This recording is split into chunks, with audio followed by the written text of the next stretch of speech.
Hello students, in this part I will discuss about mutation. What is mutation? Mutation is sudden change in chromosome number, structure of chromosome or gene, due to which permanent change occurs in an individual. यानी suddenly हमारा chromosome number, chromosome structure, gene structure अगर change कर जाता है तो इसके कारण हमारे पास परमानेंट चेंज आ जाते हैं और इस परमानेंट चेंज को म्यूटेशन कहते हैं. So it is sudden inheritable discontinuous change which occurs in our chromosome number, chromosome structure और gene structure, due to which permanent change occurs in an individual. So what is the cause of mutation? जिसके कारण हमारा chromosome number change हो जाए, chromosome structure change हो जाए या gene structure change हो जाए, तो what is the real cause of mutation? So mutation occurs due to some mutagens. Mutagens means those substances which generates mutation. Mutation generating substances.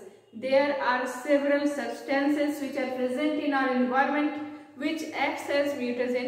For example, ultraviolet radiations, some chemicals, for example mustard gas and nitrosodimethyl, etc. These are all some chemicals due to which permanent change occurs in our chromosome number, structure और gene structure, which is actually mutation.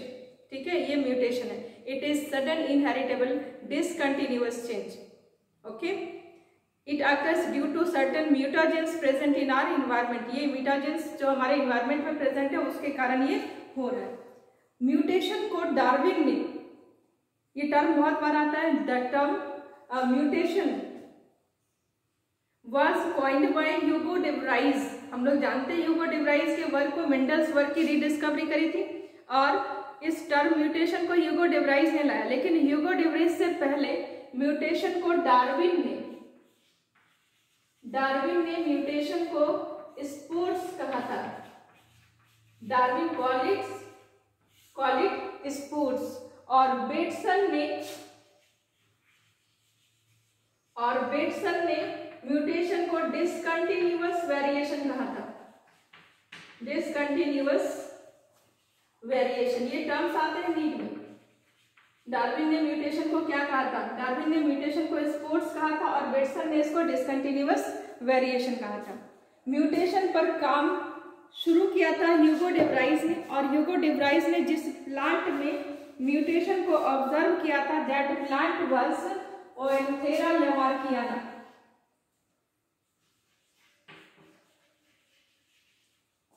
लमार्कियाना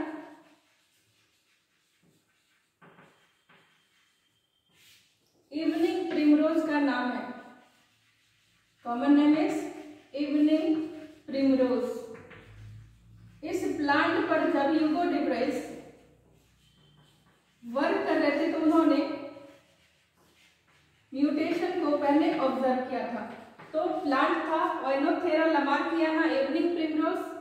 Hugo de व्राइज इसी plant पर काम कर रहे थे. Evening primrose common name है इसका, और इसने म्यूटेशन को देखा. लेकिन बहुत एलोबोरेट वर्क म्यूटेशन पर किया हमारे पास थॉमस एंड मॉर्गन ने म्यूटेशन पर भी बहुत काम किया है. अब ये म्यूटेशन के टाइप्स, हमारे पास कितने टाइप का म्यूटेशन होगा? अगर क्रोमोसोम नंबर में चेंज आए, क्रोमोसोम स्ट्रक्चर में चेंज आए या जीन स्ट्रक्चर में चेंज आए, यानी म्यूटेशन में इतनी चीजें होंगी. नंबर चेंज हो सकता है, स्ट्रक्चर चेंज हो सकता है क्रोमोसोम का, या कोई जीन चेंज हो सकता है. So mutation is of 3 types. First is genomic mutation. पहला क्या है? Genomic mutation. जहां पर चेंज क्रोमोसोम नंबर में चेंज आता है तो genomic mutation. If number changes then genomic mutation. If the structure of chromosome changes then it is chromosomal aberration. Structure of chromosome changes अगर स्ट्रक्चर चेंज होता है तो इसको कहते हैं क्रोमोसोमल एबरेशन। और अगर क्रोमोसोम पर प्रेजेंट जीन का स्ट्रक्चर चेंज हो जाए then it is called gene mutation. So mutation is broadly of 3 types: genomic mutation, chromosomal aberration and gene mutation. Genomic mutation में क्या होगा? Number of chromosome changes. Chromosomal aberration में structure of chromosome changes. Gene mutation में structure of gene changes. So ये 3 type के। अब genomic mutation जहां पर नंबर ऑफ क्रोमोसोम चेंज करता है, ये फिर से हमारे पास 2 टाइप का होगा। One is aneuploidy and another is euploidy. First is aneuploidy and second is euploidy. Aneuploidy का मतलब पूरे सेट में से अगर कोई 1-2 क्रोमोसोम चेंज हो रहा है then it is aneuploidy. Loss और गेन ऑफ क्रोमोसोम नंबर, कोई एक क्रोमोसोम बढ़ या घट रहा है तो एन्यूप्लॉइडी। अगर पूरे सेट में चेंज आ रहा है then it is euploidy. Clear है? तो एन्यूप्लॉइडी का मतलब क्या है? लॉस और गेन। लॉस और gain of chromosome is aneuploidy and if whole set changes, मान लो कोई ऑर्गेनिज्म डिप्लॉयड था तो डिप्लॉयड से ये पूरा सेट इसका चेंज करके 4n हो गया, तो ये क्या है? ये यूप्लॉइडी है। अगर पूरा सेट चेंज हो रहा है तो euploidy. And if only chromosome number 1 or 2 chromosome number changes then it is aneuploidy. During aneuploidy loss or gain occurs. अगर लॉस होता है तो इसको कहते हैं हाइपोप्लॉइडी, और अगर गेन होगा तो बढ़ जाएगा तो इसको कहेंगे हाइपरप्लॉइडी। लॉस होगा तो हाइपोप्लॉइडी और गेन होगा तो हाइपरप्लॉइडी। अगर लॉस हुआ तो हमारे पास 2n का एक सेट है, किसी क्रोमोसोम का लॉस हुआ तो उसमें 1 का लॉस हुआ, 1 क्रोमोसोम मिस हो गया। अगर 1 क्रोमोसोम निकल गया देन कंडीशन इज मोनोसोमिक्स। तब इसको क्या कहेंगे? मोनोसोमिक्स कहेंगे। एग्जाम्पल है हमारा Turners syndrome. Turners syndrome 44 plus X नील, यानी 1 X क्रोमोसोम इसमें मिसिंग है, तो मोनोसोमिक्स का एग्जाम्पल है टर्नर सिंड्रोम। अगर पूरा क्रोमोसोम 2 के 2 लॉस हो गए तो 2n-2 क्या हो जाएगा? नलीसोमिक्स। नलीसोमिक्स क्योंकि होल क्रोमोसोम ही पूरा चला गया, तो इसके कारण क्या होगा? जो पेशेंट है वो सर्वाइव नहीं करेगा। नलीसोमिक्स में पेशेंट डज नॉट सर्वाइव क्योंकि उसके पास वो क्रोमोसोम ही नहीं बचा, डज नॉट सर्वाइव। हो गया? ये था हाइपोप्लॉइडी। एन्यूप्लॉइडी का मतलब लॉस और gain of chromosome. Loss is hypoploidy, कम हो जाएगा, और बढ़ जाएगा गेन होगा तो हाइपरप्लॉइडी। हाइपोप्लॉइडी में अगर 1 क्रोमोसोम का लॉस हुआ है तो monosomics. Example is Turner's syndrome 44 plus X nil, 1 X कम है। और अगर पूरा 2 के 2 क्रोमोसोम लॉस हो गए तो 2n-2 नलीसोमिक्स। पेशेंट इसमें सर्वाइव नहीं करेगा, कोई डिसऑर्डर नहीं, क्योंकि पेशेंट यहाँ पर बचेगा ही नहीं। ये hypoploidy. Now let's see hyperploidy. What happens during hyperploidy? तो हाइपरप्लॉइडी में क्या होगा? हाइपरप्लॉइडी में क्रोमोसोम बढ़ेंगे, तो सपोज 2n+1, 1 क्रोमोसोम बढ़ गया तो क्रोमोसोम 2 होते 3 हो जाएगा, क्या कहलाएगा? ट्राइसोमी। ट्राइसोमी एग्जाम्पल इसका बहुत फेमस है downs syndrome. Downs syndrome occurs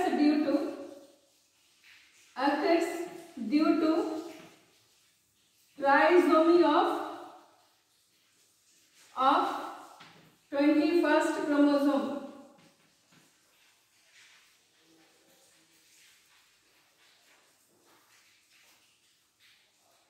अगर एक क्रोमोसोम बढ़ गया तो ट्राइसोमी 21st क्रोमोसोम के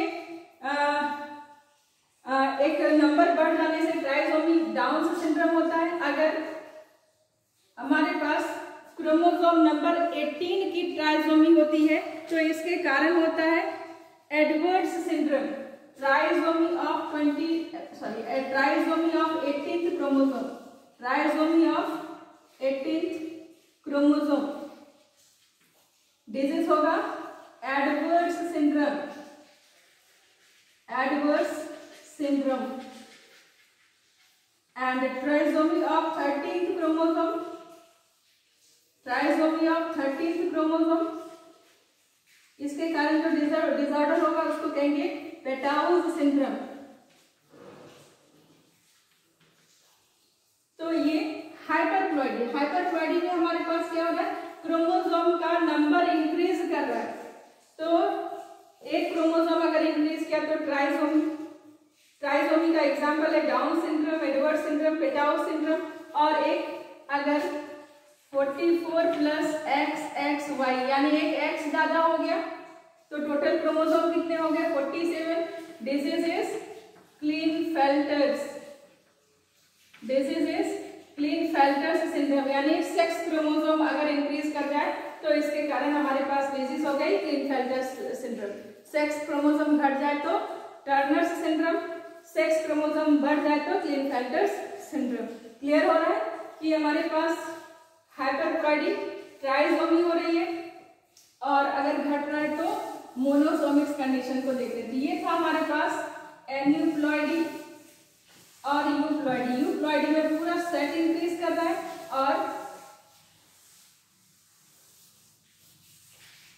एन्यूप्लॉइडी में हमारा क्रोमोसोम एक क्रोमोसोम इंक्रीज या डिक्रीज कर रहा है, लॉस या गेन हो रहा है। ठीक है, अब next is chromosomal aberration. So next part is chromosomal aberration. इधर हम लोग देखते हैं क्रोमोसोमल एब्रेशन को। क्रोमोसोमल एब्रेशन का मतलब है structural change in chromosome, chromosome के स्ट्रक्चर में चेंज होना। ये फिर से दो टाइप का होगा, इंट्रा क्रोमोसोमल, एक ही क्रोमोसोम के स्ट्रक्चर में अगर कोई चेंज हो गया तो इंट्रा क्रोमोसोमल, अगर दो अलग अलग क्रोमोसोम के स्ट्रक्चर में चेंज आया है तो इंटर क्रोमोसोमल एब्रेशन। सो पहले हम लोग इंट्रा क्रोमोसोमल को देखते हैं। इंट्रा क्रोमोसोमल एग्जाम्पल है डेलीशन और डेफिशिएंसी, घट जाना। सपोज ये क्रोमोसोम है ए, इस पर जीन लगे हैं C, D, E, F और G। अगर इसमें से कोई एक सेगमेंट डिलीट हो जाए, कट जाए, डिलीटेड, तो ये हो गया। तब हमारे पास बचेगा क्या chromosome B, C, D, E, F, G, है ना। तो ये डिलीशन हुआ। अब अगर ये डिलीशन टिप पर हो रहा है, जैसे यहाँ से A हट रहा है या यहाँ से G हट रहा है, इसका डिलीशन हो रहा है, then it is called terminal deletion. तब इसको कहेंगे टर्मिनल डिलीशन। टर्मिनल डिलीशन मतलब the segment is lost from the tip of chromosome, then it is terminal deletion. अगर टिप से क्रोमोसोम निकल रहा है तो टर्मिनल डिलीशन। यही क्रोमोसोम है suppose A, B, C, D, E, F, G। अगर ये सेगमेंट लॉस कर गया तो हमारे पास क्या बचेगा, A, B, C, E, F, G। बीच से गायब हो गया, अगर बीच से डिलीट हुआ है तो इसको कहेंगे इंटरस्टिशियल, इंटरस्टिशियल डिलीशन। समझ में आ रहा है। टिप से डिलीट हो रहा है तो टर्मिनल डिलीशन, सेंटर से, मिड से, डिलीटेड फ्रॉम द सेंटर और middle part of chromosome, then it is interstitial deletion. Clear हो गया एक डिलीशन। दूसरा है इन्वर्सन। इंट्रा क्रोमोसोमल में second type is inversion. So deletion is clear. Terminal, it is of two types, terminal and interstitial. Terminal में tip से, interstitial में बीच से डिलीट होगा। Next is inversion. इन्वर्सन का मतलब घूम जाना, रोटेट कर जाना।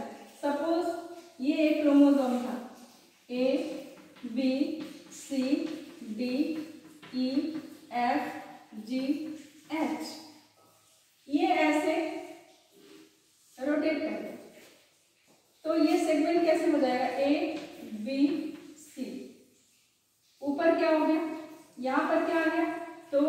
यहाँ डी नीचे चला गया, ई एफ जी एच, इस तरह से हो गया। अगर इसको किसे स्ट्रेट अगर ये हो जाए तो क्या दिखेगा, A B C G F D G H, इस तरह से ये बन जाएगा।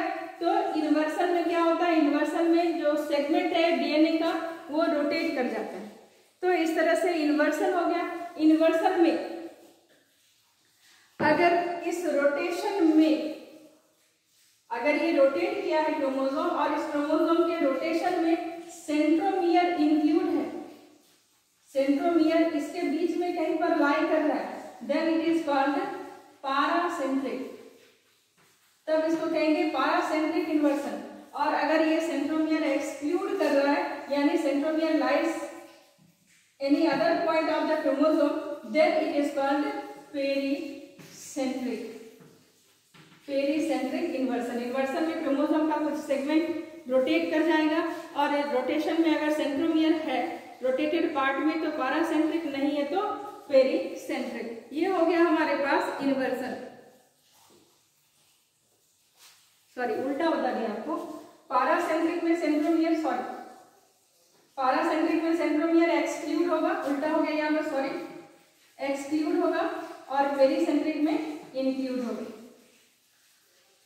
पेरीसेंट्रिक में इंक्लूड होगा। फिर से इसको ध्यान कर लो, अगर ये रोटेशन है, रोटेटेड पार्ट में सेंट्रोमियर लाई कर रहा है, देन इट इज पेरीसेंट्रिक, और अगर लाई नहीं कर रहा है देन इट इज पारासेंट्रिक। क्लियर हो गया ये इन्वर्सन।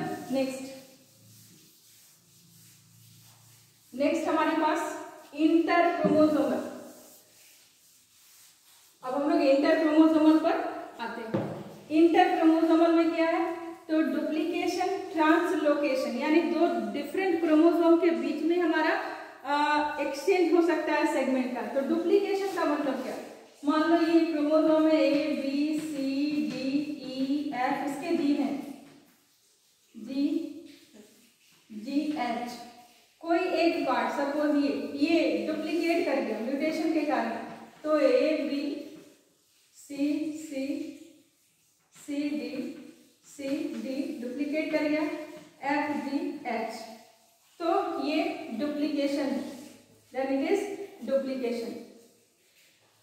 ट्रांसलोकेशन में क्या होगा कि ट्रांसलोकेशन का मतलब एक जगह से दूसरी जगह भेज देना, A B C D E F G, और ये दूसरा क्रोमोसोम है, मान लो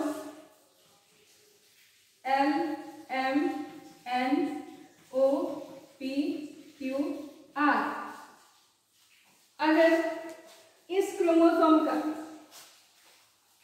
ये डुप्लीकेशन था, अगर इस क्रोमोसोम का कुछ पार्ट टूट के इसमें चला जाए और इसका कुछ पार्ट टूट के इसमें चला जाए, देन क्या हो जाएगा segment, L M C D E F G, इसका क्या हो जाएगा, A B N O P Q R. तो यहाँ पर एक्सचेंज ऑफ सेगमेंट हुए हैं क्रोमोसोम के, और एक्सचेंज ऑफ सेगमेंट आपने पहले भी कहीं सुना है, क्रॉसिंग ओवर में। क्रॉसिंग ओवर में exchange of segment occurs between non sister chromatid of homologous chromosome. यहाँ पर एक्सचेंज ऑफ सेगमेंट किसके किसके बीच हुआ है, exchange of segment occurs between non homologous chromosome.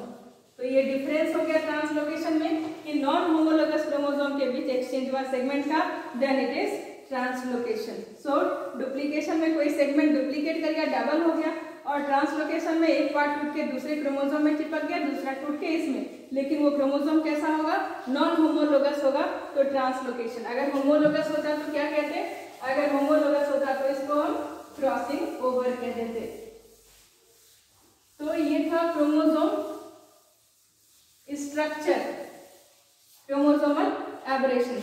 Last is gene mutation. Gene mutation क्या है, तो जीन म्यूटेशन में किसी एक जीन में चेंज आया, यानी कोई एक जीन हमारा चेंज कर गया। कैसे, तो सब्स्टिट्यूशन और रिप्लेसमेंट और फ्रेम शिफ्ट म्यूटेशन, दो चीजें हो गई। पहला है substitution, let's see substitution. Substitution मतलब किसी को दूसरे के जगह पर रिप्लेस कर देना, डाल देना। तो सब्स्टिट्यूशन में nitrogenous base purine is either replaced by another purine or pyrimidine is replaced by another pyrimidine or purine is replaced by pyrimidine and vice versa. कुछ ऐसा होगा सब्स्टिट्यूशन में कि एक प्यूरिन का रिप्लेसमेंट दूसरे प्यूरिन से हो सकता है, एक पायरिमिडिन का रिप्लेसमेंट दूसरे पायरिमिडिन से हो सकता है, या एक प्यूरिन रिप्लेस करके पायरिमिडिन को लाएगा और एक पायरिमिडिन रिप्लेस करके प्यूरिन को लाएगा। तो ये सब्स्टिट्यूशन होगा। ठीक है, तो सब्स्टिट्यूशन में क्या है, सब्स्टिट्यूशन में हमारे पास दो पार्ट है, ट्रांजिशन और transversion. If purine is replaced bye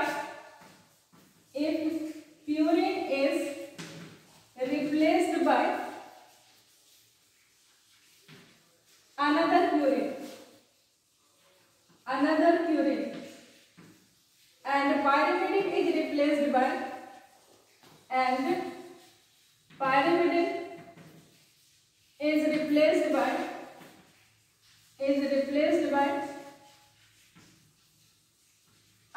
pyrimidine अगर इस तरह से रिप्लेसमेंट हो रहा है तो इसको कहेंगे transition, then it is called transition, तब ये कहलाएगा ट्रांजिशन। प्यूरिन पायरिमिडिन क्या होता है, नाइट्रोजनस बेस है डीएनए का, दो टाइप का होता है, प्यूरिन डीएनए का और पायरिमिडिन। डीएनए की बात कर रही हूँ इसलिए दोनों केवल डीएनए के लिए लिखूंगी, adenine, guanine, thiamine and cytosine. अगर ये दोनों आपस में रिप्लेस हो रहा है, यानी ए की जगह जी आ गया या जी की जगह ए आ गया, तो ट्रांजिशन, तब क्या है ट्रांजिशन। पायरिमिडिन में टी की जगह सी आ गया या सी की जगह टी आ गया तो ट्रांजिशन। और व्हाट इज ट्रांसवर्सन, तो ट्रांसवर्सन में purine is replaced bye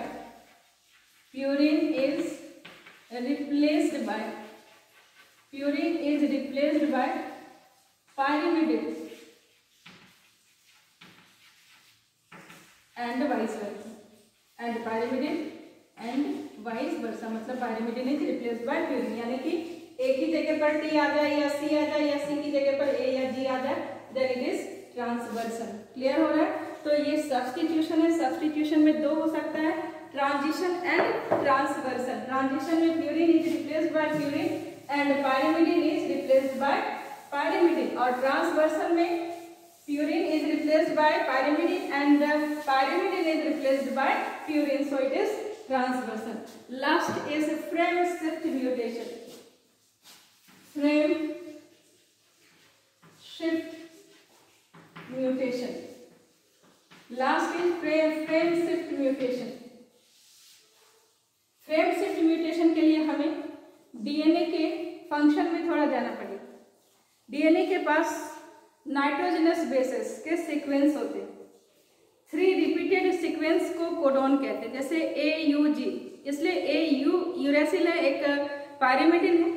U इसलिए यूज कर रहे हैं क्योंकि mRNA पर आया और mRNA के मतलब राइबोसोम के पास RNA के पास थायमिन को रिप्लेस करके यूरेसिल को रखते हैं, तो थायमिन नहीं होगा आरएनए में, वहां पर यूरेसिल होगा, तो AUG अगर बोला, ये 3 बेस का रिपीटेड सेगमेंट है जिसको कोडोन कहते हैं। ठीक है, तो मान लो ये आरएनए, पहले डीएनए ने आरएनए का फॉर्मेशन किया और आरएनए सपोज पहले डीएनए ही देख लो, ये डीएनए, सपोज ये डीएनए के पास एडेनिन था, थायमिन था, साइटोसिन था, एडेनिन था, थायमिन था, ये इसको देख के आरएनए बनता है, उसको ट्रांसक्रिप्शन कहते हैं। सपोज इसको देख के हम आरएनए का फॉर्मेशन कर रहे हैं, सारा प्रोसेस आपको पढ़ना है मॉलिक्यूलर बेसिस ऑफ इनहेरिटेंस में, इसलिए अभी पैनिक नहीं होना कि ये क्या पढ़ रहे हैं। डीएनए के 2 थ्रेड में से एक थ्रेड को देखकर, जिसकी पोलैरिटी बाद में देखेंगे हम लोग 5 प्राइम से 3 प्राइम होती है, उसको देख करके यहाँ पर हम ऐसे सेगमेंट को देख रहे हैं। इसके लिए डीएनए एमआरएनए के पास क्या आएगा, एडेनिन के लिए ए, टी की जगह पर यू आएगा, सी की जगह पर जी आएगा।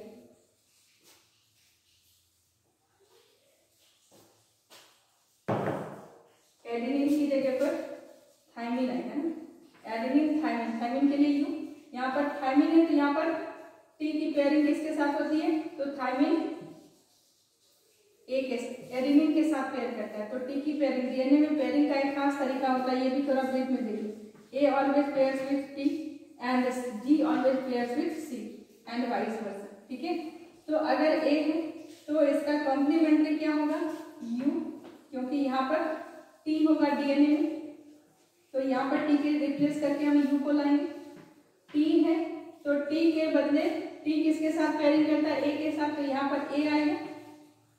और ये सी है तो सी की पेयरिंग किससे होती है, जी के साथ, तो यहाँ पर जी आएगा, ठीक है। फिर ऐसे ही ए की पेयरिंग किसके साथ होगी, टी, टी के जगह पर क्या लाएंगे, यू।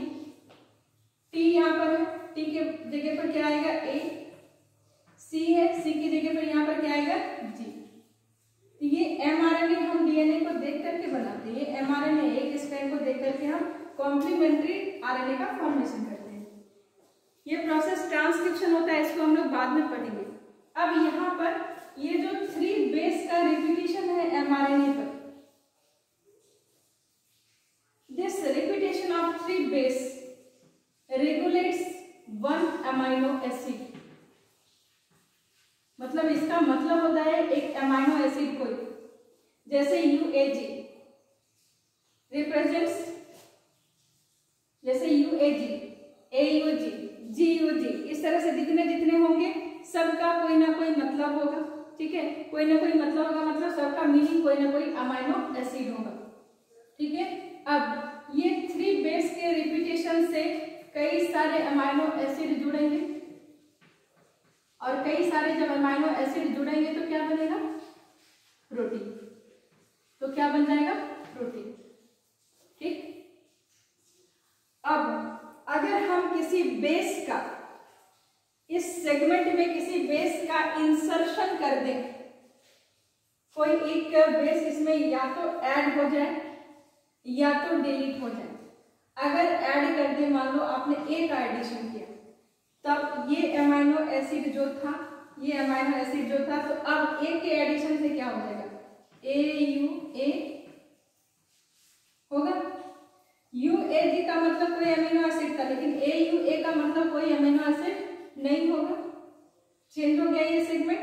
तो ये इंसर्शन से या डिलीशन, अगर डिलीट भी कर दे, मान लो इसको डिलीट कर दिया, तो यूएजी ऐसे सेगमेंट हमारा चेंज हो जाएगा। तो जो अमाइनो एसिड के सेगमेंट, सॉरी, जो न्यूक्लियोटाइड, जो बेस के सेगमेंट स्पेसिफिक थे किसी प्रोटीन के लिए, वो 3 कोडोन्स के फॉर्म में थे। इस कोडोन में किसी भी बेस के इंसर्शन से या डिलीशन से हमारा पूरा प्रोटीन का नेचर भी चेंज हो सकता है, क्योंकि type of amino acid will be changed.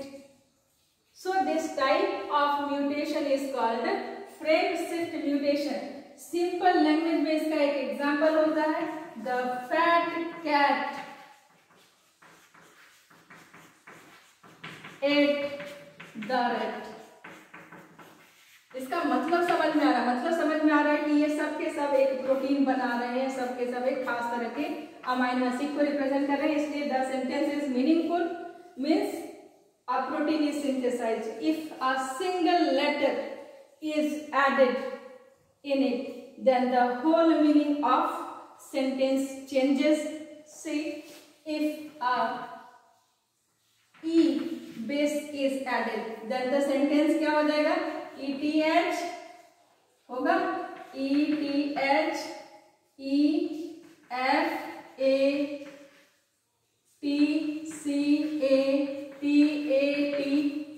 कुछ समझ में आ रहा है क्या लिख रही हूँ? इसका मीनिंग तो क्लियर है, लेकिन इसका मतलब आपको क्लियर नहीं आ रहा है, क्योंकि नेचर ऑफ प्रोटीन क्या हो जाएगा, चेंज हो गया किसी एक बेस के इंसर्शन से या डिलीशन से। डिलीट भी कर दे तो चेंज हो जाएगा, और इंसर्ट भी कर दे तो चेंज हो जाएगा। So this is frame shift mutation. Clear हो गया?